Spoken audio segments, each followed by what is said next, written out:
In case you're living life under the Xbox Rock X, Microsoft has apparently purchased Activision Blizzard for roughly $69 billion, meaning that Microsoft/Xbox is going to control and own all of the games that are under Activision Blizzard. That includes Call of Duty, that includes Overwatch. They're gonna get WoW as well. But guys, no one's asking the important questions. What's gonna happen to Candy Crush? Oh yeah, they are getting Candy Crush.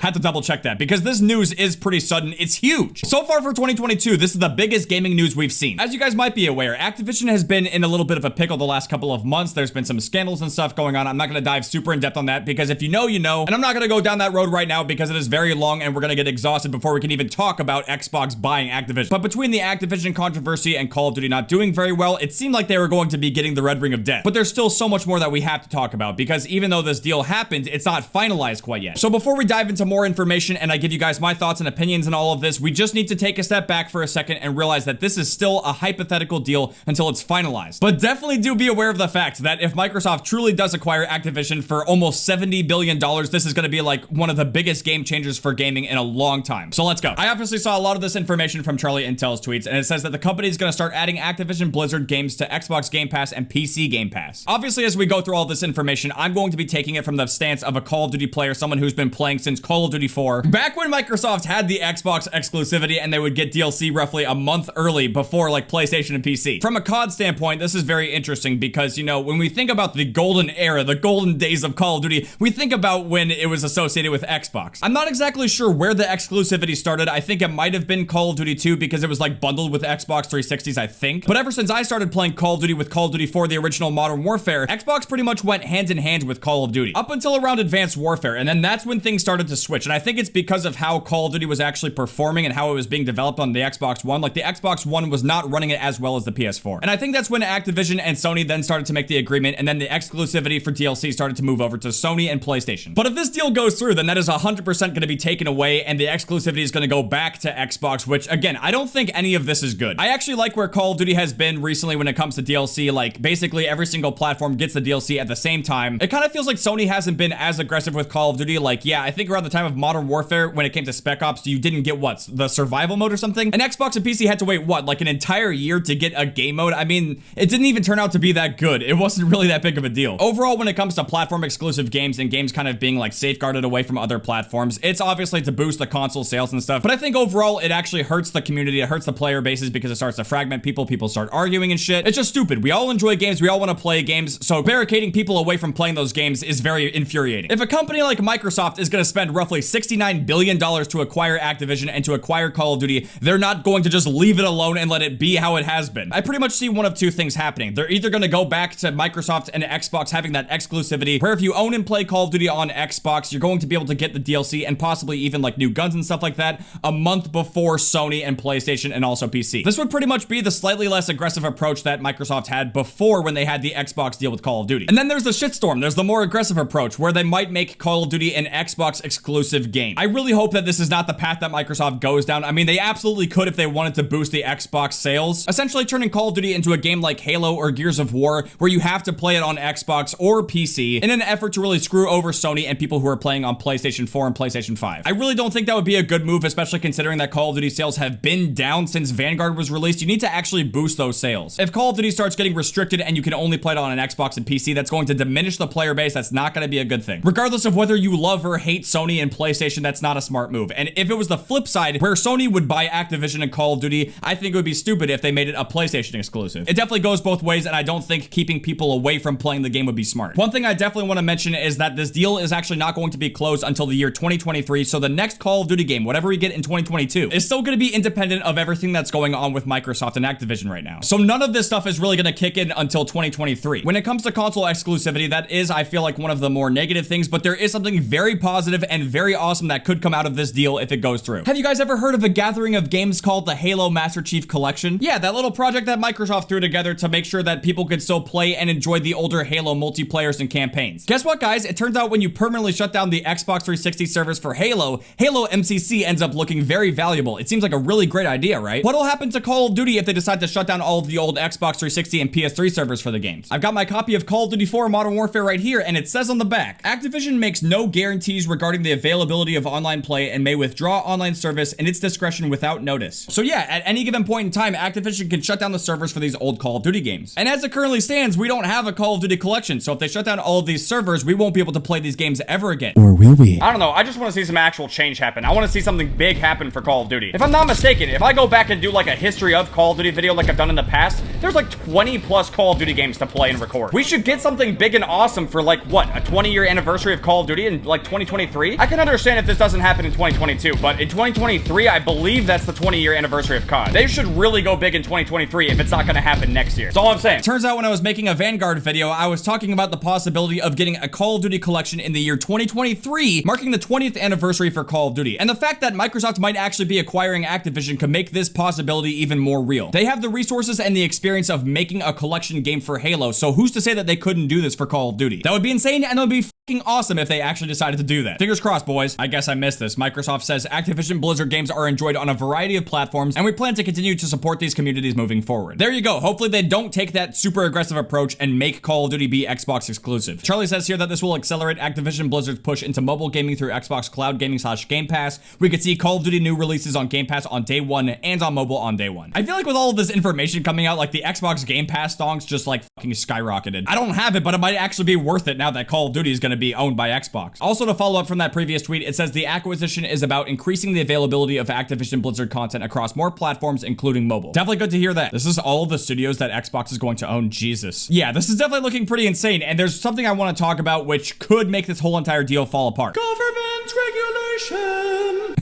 I gotta try not to laugh here, but we really do need to take this seriously, because if Microsoft keeps acquiring different companies aside from Activision, they very well could get a monopoly going on the gaming industry, which is something that the FTC is going to be looking into. Oh, look at that. Wait, it says that Microsoft plans to make some Activision games PlayStation still, while others will be exclusive to Xbox and PC. I can already tell they do not want to leave the door closed to having Call of Duty be Xbox exclusive. You never know. We're gonna have to wait and see how this whole thing plays out. Multiple lawyers and analysts believe this Microsoft Activision buyout will be a heated debate between Congress and the Department of Justice and Microsoft over monopolizing the industry. It's unclear how this will all play out, but will be a very interesting few months ahead. I agree, Charles. Nah, this is nothing to worry about, guys. This is just a tiny little buyout for $69 billion. Nothing could possibly go wrong here. In the future, we will also see the Xbox Game Studio logo when loading up Call of Duty. Ooh. Hopefully it doesn't take 40 seconds. Xbox's Phil Spencer to Bloomberg. I'll just say to players out there who are playing Activision Blizzard's games on Sony's platform, it's not our intent to pull communities away from that platform, and we remain committed to that. Make up your mind. Are you going to fuck us over or not? I really would like to know, because I might need to get an Xbox Series X if that's the case. God damn. Just so that everyone's aware, if Microsoft / Xbox wants to get rid of Bobby Kotick when the deal is done, Kotick will get a minimum $250 million payout. Dude's gonna get $250 million if he gets cut. Oh no. Bobby. Breaking, the Wall Street Journal says their sources have told them Bobby Kotick will leave Activision Blizzard once the Microsoft deal is done. Whoa, this is so insane. What? I really can't contain myself. I mean, this is some of the craziest gaming news I think we've ever seen. Oh my God. I think that pretty much catches us all up. Even though this whole buyout has not been finalized yet, it raises so many different questions and it could create so many different kinds of possibilities. In the past, there's been competition between Halo and Call of Duty, and are they going to work together now? Is there going to be some kind of symbiotic relationship here? I'd be lying if I said I wasn't a little worried. You know, Call of Duty has all this proprietary information as far as it goes for like the skill-based matchmaking algorithm and how they keep players retained on there, how they monetize the game and how they're super profitable. We don't know if that information is going to stick with Call of Duty or if they're going to use that to boost up Halo. And this is where the debate about Microsoft / Xbox monopolizing the gaming industry would be very interesting, because Call of Duty and Halo are competitive with each other. But once Microsoft owns Activision and they can control Call of Duty, what are they going to do with it? There's so many unanswered questions. I swear, like my brain is melting. I could probably sit here and keep speculating for hours, but it's just going to be exhausting. I don't want to do that to myself. So with that being said, thank you guys very much for watching. I hope you guys enjoyed this little video of me talking about Microsoft acquiring Activision. As it currently stands, I don't think any of us really know exactly what the future of Call of Duty has in store for us, but I do know that one thing is absolutely certain. Whether Microsoft actually acquires Activision or not, I hope Call of Duty can improve and get better. And with that being said, I really do hope you guys enjoyed this video. If you guys did and you're excited to see Call of Duty return to Xbox, make sure to drop a like. I'll see you guys later. We are taking the lead!